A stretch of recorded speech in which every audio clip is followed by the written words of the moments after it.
The silverware quivered in my hand as my sister's words sliced through the Christmas dinner conversation. "It's such a shame that some people never reach their potential," Olivia remarked, her gaze sliding toward me with a practiced look of pity. "Catherine, maybe you should ask Mr. Townsend about any openings in the mailroom. At least it's a real company." Mr. Townsend, Olivia's boss and dinner guest, chuckled in perfect sync, the wine in his crystal glass splashing. The sound of their laughter seemed to grow louder, and I felt the blood rush to my ears. My chest tightened as I saw my parents exchange that familiar look, the one filled with 17 years of disappointment since I veered away from the family's expectations. My phone buzzed quietly in my pocket. The fourth urgent message from the board about tomorrow's acquisition. One that could define or destroy Townsend's career. The one that only needed my signature. "My name is Catherine.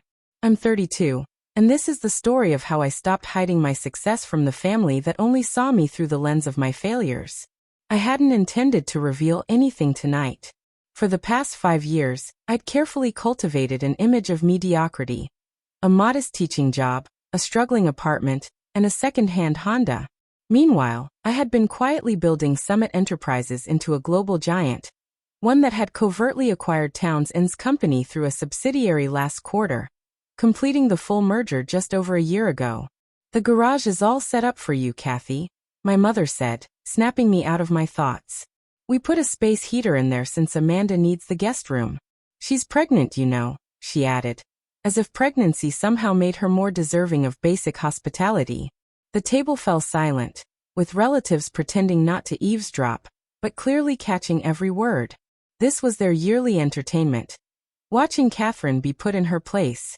"The garage," I replied, keeping my voice steady despite the chill creeping through the windows. "Don't be dramatic," Mom said, passing the cranberry sauce without meeting my eyes. "There's a heater, and it's not like you're unfamiliar with modest accommodations." I thought of my penthouse overlooking Central Park, the vacation home in Maui, the private island I'd bought last summer, all carefully hidden under layers of shell companies and discreet ownership. "The garage is fine," I replied, cutting my turkey into neat pieces. "I'm sure it's better than what most of my community college students have." Olivia's smile grew wider. She loved it when I mentioned my teaching job, seeing it as further proof of my failure. "That's the spirit," she said, her diamond bracelet glinting as she reached for her wine. "At least you know your place." After dinner, Olivia led me to the garage, a cold concrete space despite the small heater humming ineffectively in the corner. They'd set up an old military cot between Dad's golf clubs and boxes of Christmas decorations. A thin blanket lay folded at one end, likely pulled from some forgotten closet. "Dinner's at 7 p.m. tomorrow," Olivia said, her voice echoing in the bare space. "Try not to track dirt into the house when you come in." As the door clicked shut behind her, I pulled out my phone. 3 urgent emails from the board needed my attention before tomorrow's meeting. The same one where Olivia's boss would present his quarterly reports, oblivious to the fact that his year-end bonus depended entirely on my approval. I smirked slightly as I typed out my responses. Olivia had no clue that her perfect boss, Mr. Townsend, had spent the last month desperately trying to schedule a meeting with the elusive CEO of Summit Enterprises, the parent company that had quietly acquired their firm last year. My phone buzzed with a text from my assistant. "Mr. Townsend asked again about meeting you before tomorrow's board meeting. Should I tell him you're unavailable?" "No," I typed back. "Let him think I'm still in London. It'll make dinner more interesting." I changed into fresh clothes, carefully hiding my designer blouse under a plain sweater. The garage was freezing, but I'd endured worse during my early days building my empire. While Olivia climbed the corporate ladder, boasting about each promotion, I'd been quietly acquiring companies, restructuring industries, and building something far greater than anything my family could comprehend. At exactly 7 p.m. the following evening, I entered the dining room and took my assigned seat at the far end of the table, as far from the important guests as possible. Olivia sat near the head, next to Mr. Townsend and his wife, laughing at something he'd said. "Catherine," Dad called out. "Olivia was just telling us about her latest promotion, Junior Vice President of Operations. Isn't that wonderful?" I nodded as I accepted the plate of turkey passed to me. "Congratulations, Liv. Summit Enterprises must be really impressed with your work. Mr. Townsend beamed. She's one of our rising stars. The merger with Summit last year has opened up so many opportunities for talented people like Olivia. The merger? Mom sighed happily. We were so concerned when we heard Summit had bought the company, but it's worked out wonderfully, though no one really knows much about Summit's CEO. Very mysterious, don't you think? Olivia leaned in, eager to share her insider knowledge. Apparently, she's this reclusive billionaire who never shows up in public. Some say she lives in London, others think she's in Tokyo. No one at our level has ever met her. I took a sip of wine, hiding my smile. If only they knew that the mysterious CEO they were gossiping about was sitting at the end of their table, banished to sleep in their garage. I hear she's brilliant, Mr. Townsend offered. She's transformed at least 12 major companies in the last 5 years. Built Summit from scratch. Well, Olivia said dismissively, she can't be that brilliant if she's hiding from everyone. Probably just some trust fund kid who got lucky. Just then Mr. Townsend's phone buzzed. He glanced at it, his face blanching slightly. Excuse me, I need to take this. He stepped into the hallway, but his voice clearly carried into the dining room. Yes, I have those reports ready for tomorrow's board meeting. No, I haven't been able to reach Mrs. CEO yet. Yes, I understand how important she is, but she's still in London. Mr. Townsend returned to the table, looking flustered, his earlier confidence fading. Olivia, ever eager to impress, immediately jumped into another story about her recent accomplishments. I just restructured our entire operations department, she boasted, slicing her turkey into neat pieces. Saved the company millions. I discreetly checked my phone under the table, pulling up the report for that project. Olivia had indeed made changes. Changes that had cost the company nearly $3 million in inefficiencies. I had been monitoring the numbers drop for weeks, waiting for the right time to bring it up. As CEO, I received daily updates on all major departmental shifts, especially those driven by executives like my sister. More wine, Catherine? Mom asked, probably hoping to keep me quiet while Olivia basked in her moment of glory. Maybe you should stick to water, considering your financial situation, Olivia snickered. Yes, community college teachers should really watch their spending. Mr. Townsend's phone buzzed again. This time, when he checked it, his face turned pale. I need to make another call. Urgent business. As he rushed out of the room, I could hear him practically begging into his phone. Please, just 5 minutes with Mrs. CEO before the board meeting tomorrow. I had instructed my assistant to send him a series of increasingly urgent messages about the meeting. A bit cruel perhaps, but after years of watching Olivia use her position to lord over me, I felt entitled to some theatrical payback. Speaking of business, Uncle James interjected. Did you hear about Summit's latest acquisition? They just bought out Richardson Global for $12 billion. Olivia straightened up. Really? That's one of our biggest competitors. A hostile takeover, Aunt Margaret added. Richardson never saw it coming. This mysterious CEO. She's absolutely ruthless. I thought about the Richardson deal, recalling the long nights spent strategizing and the careful moving of assets. Ruthless wasn't the word I'd use. Strategic, perhaps.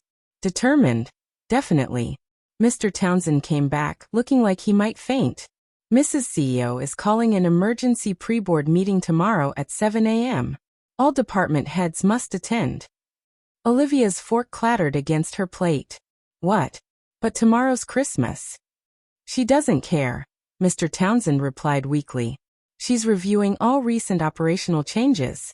Olivia, bring your restructuring reports. It was the perfect time. I cleared my throat softly. Mr. Townsend. He looked up, startled by my voice from across the table. Yes.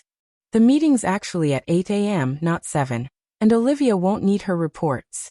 I've already reviewed them. The room went silent. Olivia let out a nervous laugh. What are you talking about? You don't even work for Summit. I slowly stood up, smoothing out my simple sweater. Actually, I do. In fact, I am Summit. I turned to Mr. Townsend. Those reports you've been trying to get to me? I received them last week. We should discuss the Q4 projections.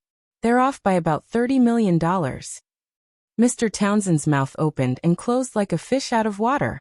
You're Catherine Wilson, CEO of Summit Enterprises? Yes.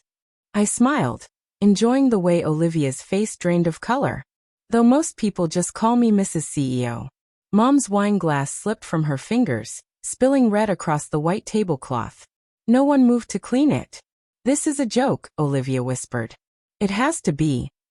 I pulled out my phone and projected my company ID onto the dining room wall. There it was in high definition. My photo, my title, my company. No joke, Liv. While you were climbing the corporate ladder, I built the building. But you're a teacher, Mom stammered. I teach one class per semester at the community college. I corrected her. Because I believe in education and giving back. The rest of my time is spent running one of the largest private equity firms in the world.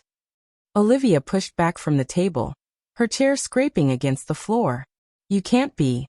You live in a tiny apartment. You drive a Honda. I own the building where my tiny apartment is located, I replied. As for the Honda, it's good for the environment, unlike your Mercedes, which, by the way, you probably shouldn't have charged to the company account. Mr. Townsend had sunk into his chair, no doubt remembering every condescending comment he'd made in meetings about the mysterious CEO. The garage, he muttered. We made you sleep in the garage. Yes, I said quietly. You did. All of you were so busy judging me by appearances that you never bothered to look deeper. I turned to Olivia. Remember last month when you denied Sarah in accounting time off for her son's surgery? Olivia nodded, speechless. I approved her medical leave personally and arranged for the best specialist in the country, because that's what real leaders do. They take care of their people. Dad finally spoke up. Why didn't you tell us? Would it have mattered? I asked, meeting his eyes. Would you have treated me any differently if I hadn't been successful by your standards? This family measures worth by brand names and bank accounts. I wanted to build something meaningful. I turned to Mr. Townsend.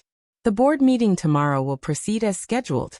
We'll be discussing the operational restructuring that cost us $3 million, among other things. My gaze shifted to Olivia. I suggest everyone comes prepared. You're going to fire me, Olivia whispered. No, I replied, gathering my things. I'm going to do what I should have done years ago. Hold you accountable. Success isn't about titles or corner offices.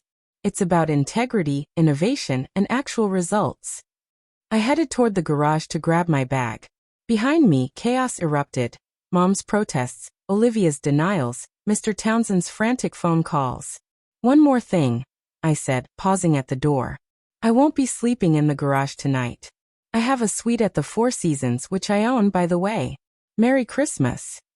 As I drove away in my environmentally friendly Honda, my phone buzzed with messages from family members, apologies, explanations, attempts to rewrite history. I ignored them all. The next morning, I sat at the head of the boardroom table in Summit's headquarters, watching as Olivia and Mr. Townsend filed in with the other executives. Gone was my sister's smug superiority, replaced by what looked remarkably like respect. Before we began, I said, I want to talk about company culture, about how we treat people regardless of their title or apparent status, because success isn't just about profits, it's about character. Olivia wouldn't meet my eyes, but I saw her taking notes for the first time in her career. Sometimes the best revenge isn't about getting even. It's about showing people that their judgment of you never mattered in the first place. While they were busy looking down on me, I was building an empire. And as for next Christmas, I think I'll host it at my place, 15,000 square feet of it.